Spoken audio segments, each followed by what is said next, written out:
សកលវិទ្យាល័យ Belty អន្តរជាតិបានរៀបចំដំណើរទស្សនកិច្ចសិក្សារបស់និស្សិតឆ្នាំទី1 ឆមាសទី1មកពីមហាវិទ្យាល័យទំនាក់ទំនងអន្តរជាតិទៅកាន់ស្ថានទូតម៉ាឡេស៊ីប្រចាំប្រទេសកម្ពុជា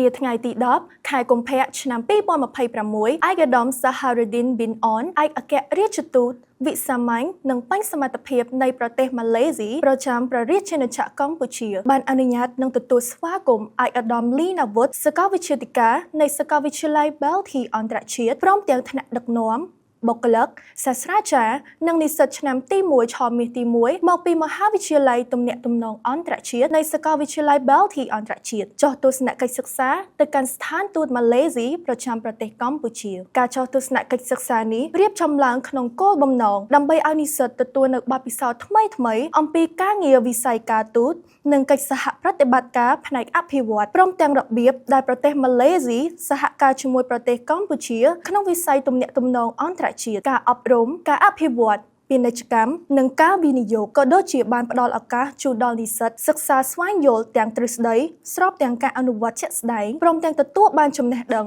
បទពិសោធន៍និងយល់ពីការងារមួយចំនួនបន្ថែមទៀតផងដោយនាងខ្ញុំសំអឿនស្រីពីផ្សាយចេញពី Belty RU News សូមអរគុណសូមជម្រាបលា